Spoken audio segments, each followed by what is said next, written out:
berkebun tuh sejak tahun 2018. Nah, kita tuh awalnya khawatir karena regenerasi petani semakin berkurang. Untuk metode penanamannya sendiri kita beragam sayuran gitu ya, karena kita berpikir bahwa jangan sampai petani itu menjual sayuran untuk membeli sayuran lagi. Ya, jadi kadang kita tuh makan tuh ya sesuai musimnya aja. Kalau ada lebihnya juga kan kita jual dan sebagainya gitu.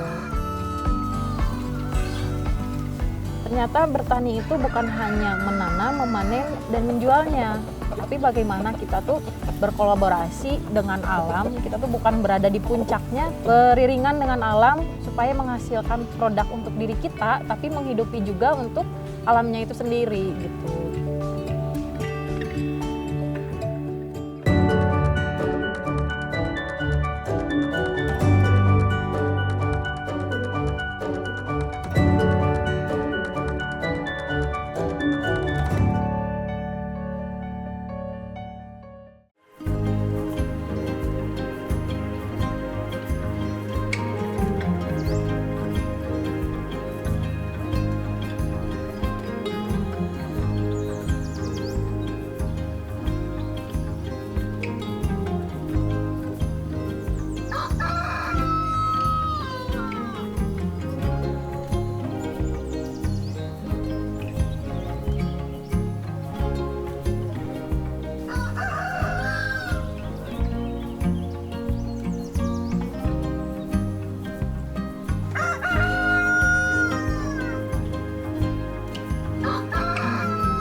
Yuk, nah kita berkebun yuk. Kemana kita sekarang? Mari mau ngapain? Oke. Ayo, awas becek.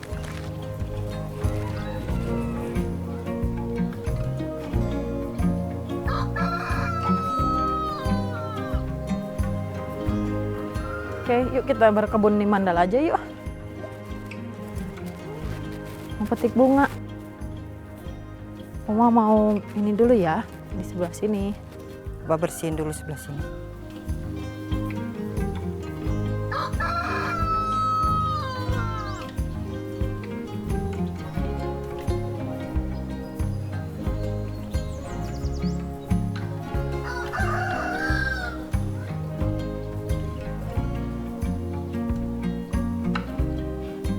Oke, kita tanam yang ini dulu, diantus. Kita geser. Tanahnya lembab, kemarin hujan terus.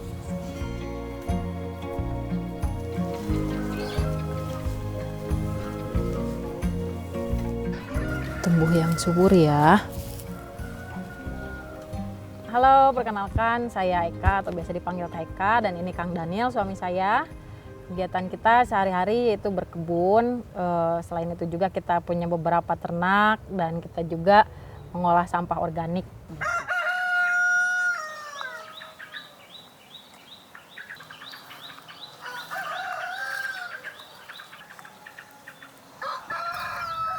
Sayang, ini marigoldnya tumbang, kena angin, harus diganti. Iya, ganti aja ya besok.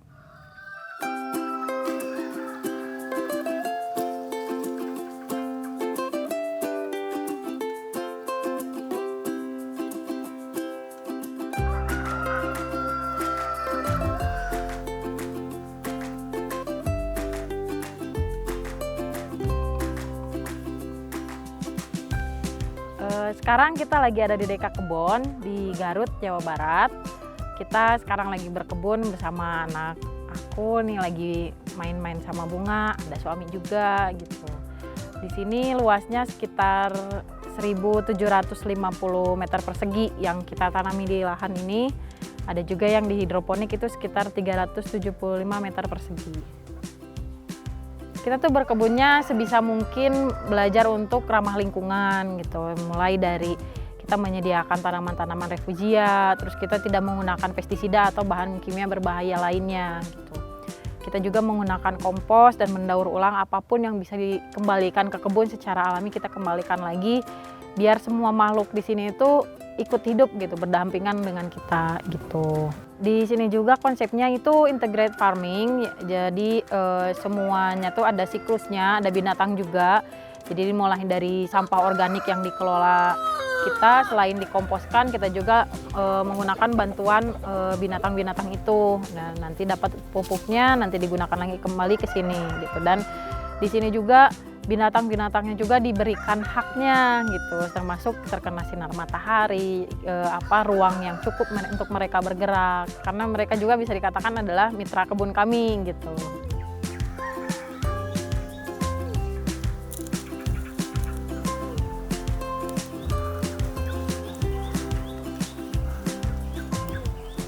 Alasannya sendiri kenapa kita menggunakan bahan-bahan organik gitu ya. Pertama memang pengen lebih ramah lingkungan gitu ya.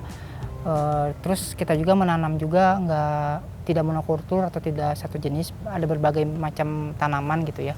Di kebun kita tuh tiap tanaman tuh memiliki fungsinya tidak hanya satu gitu ya, tapi berfungsi ganda gitu ya. Contoh kayak pohon pisang gitu ya.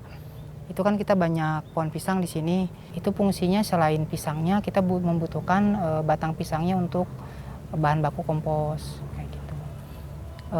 Bunga-bunga juga ya memang kita menjual edible flower gitu ya, tapi itu juga untuk menjaga ekosistem di kebun ini.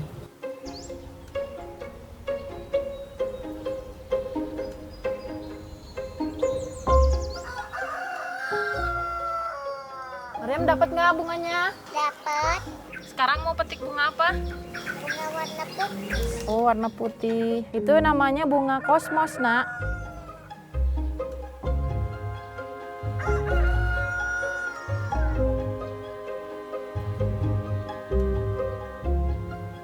Awalnya berkebun tuh sejak tahun 2018. Nah, kita tuh awalnya khawatir karena regenerasi petani semakin berkurang. Banyak keresahan-keresahan yang muncul. Akhirnya kita memutuskan untuk menjadi petani. Sebenarnya kita berdua tuh tidak memiliki background pertanian gitu ya. Cuman karena memang keresahan, awalnya kita belajar tuh hidroponik dulu. Ternyata tumbuh nih tanamannya gitu. Akhirnya setelah kita bikin agak gede, kita bisa coba jualan gitu ya. Setelah kita membangun kebun hidroponik, ternyata pertanian tuh tidak hanya itu saja gitu ya. Nah, makanya kita belajar lagi tentang metode-metode pertanian. Makanya kita mulai mengintegrasikan dengan pertanian kita dengan pengolahan limbah, dengan peternakan gitu ya. Jadi lebih ramah lingkungan gitu.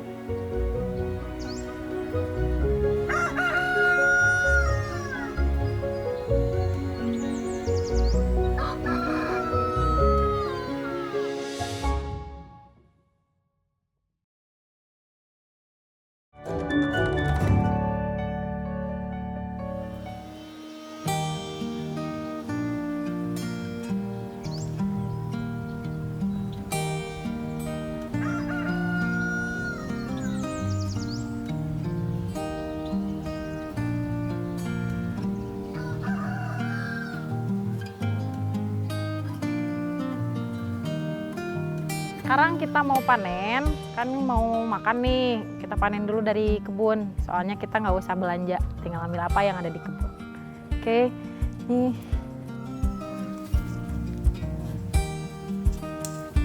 Oke, nih terongnya gede banget ya. Ini dari hasil ngolah sampah organik jadi kompos, jadi tanahnya subur.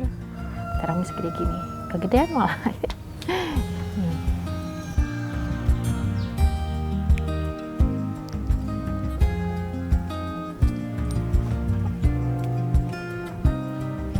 Ini kita juga tanam parsley, kita petik-petik ya. Oke. Di dalam satu bedengan tuh kita ada beberapa jenis tanaman.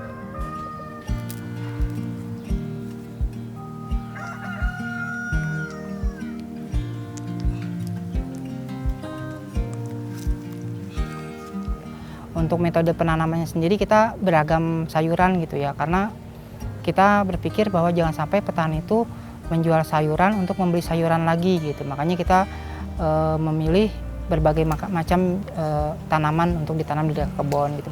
Kadang kita tuh makan tuh ya sesuai musimnya aja gitu. Kalau musimnya misalkan lagi kita nanam yang khusus buat mitra kitanya juga cocok, buat dalam cuacanya juga cocok gitu ya. Kita makan yang ada aja. Kita jarang banget untuk memaksakan, oh bulan ini kita harus nanam ini nih gitu.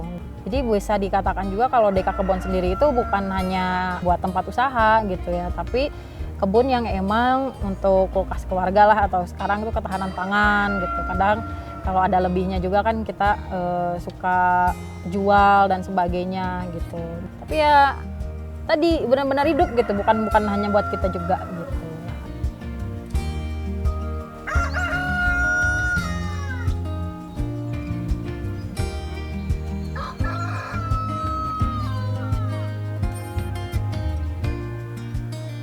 Sekarang panen telang buat minumannya.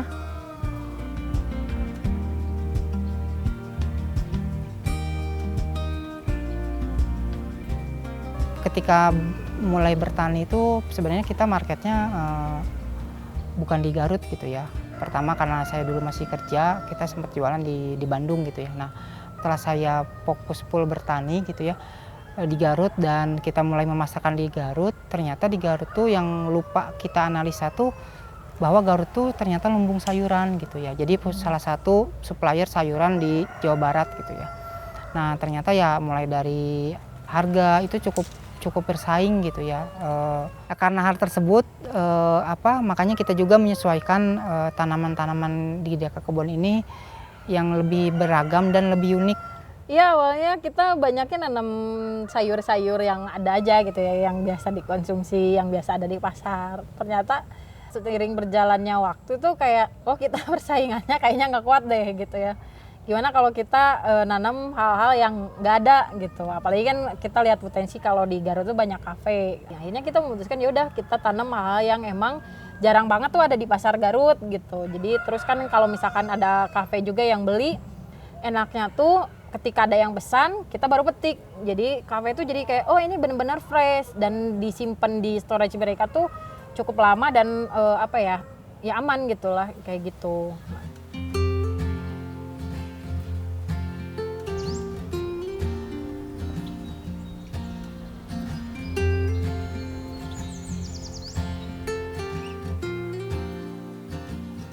Nah ini tuh tanaman marigold. Kalau di sini tuh edible flower tuh bukan hanya untuk dijual, tapi buat tanaman refugia juga.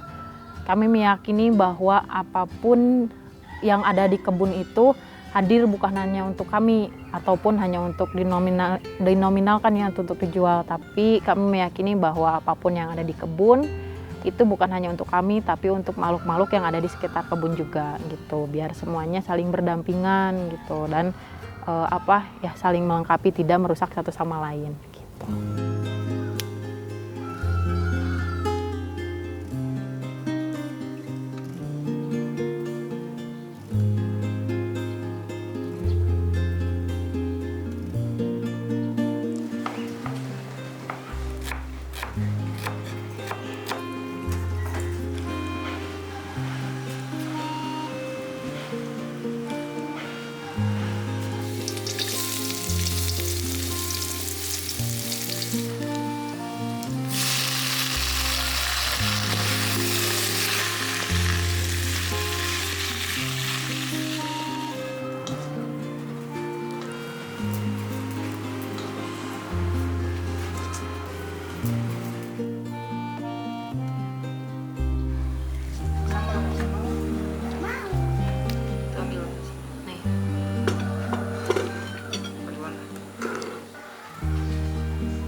Ini kita lagi panen untuk pesanan langganan kita dari salah satu kafe, kurang lebih sekitar 3 kilo. Nah saat ini sendiri kondisi selada kita masih kecil karena memang masuk high season gitu ya. dan permintaannya terus meningkat. Jadi kita tetap panen walaupun kecil. Nah, untuk pelanggan kita sekarang ini dia langganan tuh seminggu 2 kali atau 3 kali. Nah, kita antar sayuran dari Deka Kebon dan kita ambil sampah organik dari kafe tersebut. Nanti sampahnya kita olah menjadi pupuk organik. Ada yang digunakan sebagai pakan maggot, pakan ternak, dan hot kompos.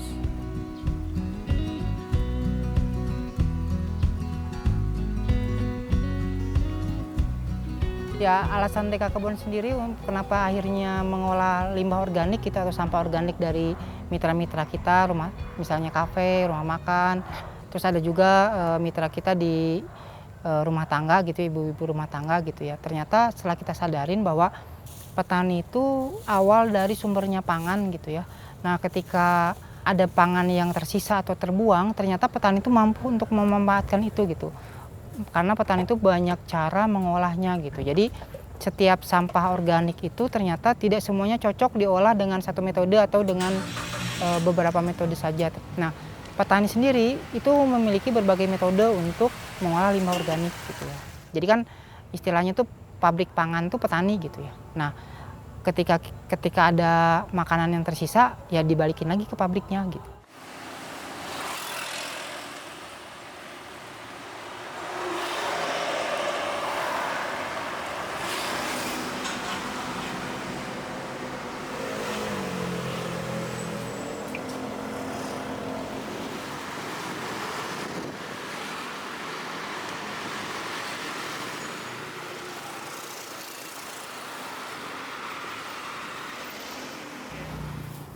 Sampah organik yang kita kumpulkan itu tiap harinya ada mungkin sekitar, kalau dari pasar itu ada 2-4 karung gitu. Belum lagi kita tuh juga sekarang tuh ada layanan untuk penjemputan sampah organik ke ibu rumah tangga ataupun ke mitra, misalkan ke kafe atau misalkan beberapa mitra yang emang ada sampah organiknya gitu. Kita juga membuka kolaborasi gitu ya untuk sama teman-teman yang emang peduli untuk mengolah sampahnya, bisa dikirim langsung ke Deka Kebon.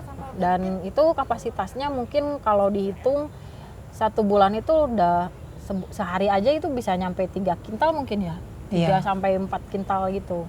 Sebulan ya tinggal dikalikan aja sekitar 1,2 ton lebih ya, 7 tonan gitu. 7 ton lah kurang lebih. Itu kan nggak setiap hari ya kita dapat segitu gitu, cuman rata-rata kita 5-7 ton itu bisa kita kelola gitu sampahnya. Belum lagi kan itu yang dari sampah kayak jerami, kadang backlog jamur, terus ada kotoran ternak dari yang lainnya juga gitu.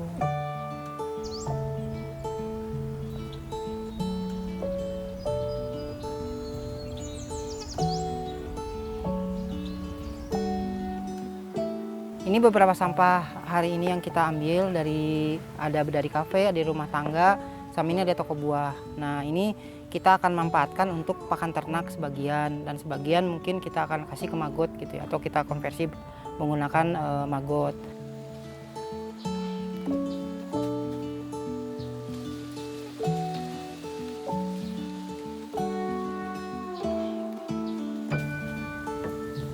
Nah, ini udah cukup sampah organik untuk ayam, sisanya nanti kita kasih ke maggot.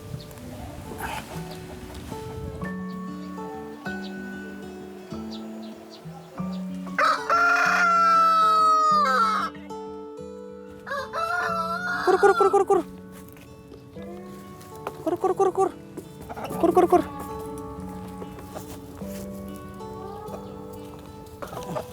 Kur kur kur kur kur.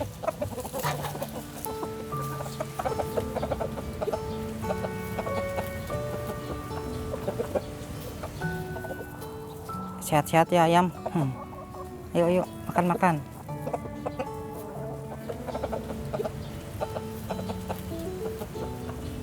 Jadi dari sampah yang kita kumpulkan dari luar gitu ya, itu kan banyak jenisnya, ada banyak macamnya gitu ya. Nah, ternyata itu tuh harus ada beberapa cara pengolahan yang lebih cocok gitu ya dari jenisnya. Contoh, nah kalau misalnya dari pasar gitu ya, ada sisa sayuran, potongan buah gitu, itu kita jadikan pakan ternak, jadi pakan ayam, angsa, kalkun, kayak gitu.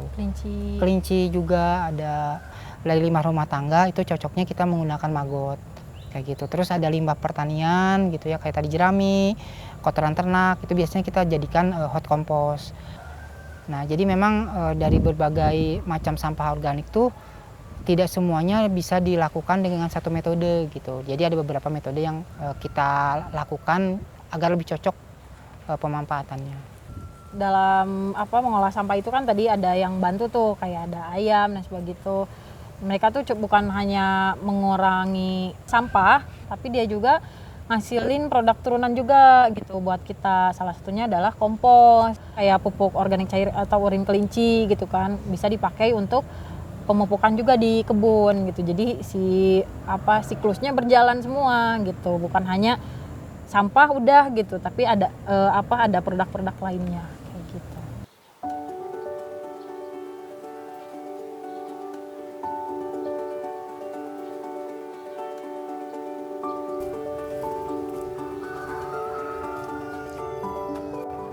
Nah, ini tanaman rosemary yang mau kita kasih kompos. Kita lubangin dulu sedikit tanahnya.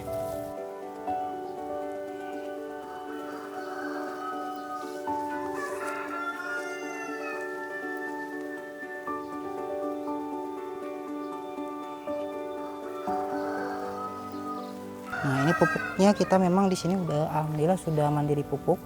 Jadi kita membuat kompos mandiri dengan bahan-bahan yang kita manfaatkan yang ada di sini. Nah, ini juga jerami juga kita manfaatkan untuk mulsa tanaman agar nantinya ketika membusuk tuh menjadi nutrisi lagi buat tanaman.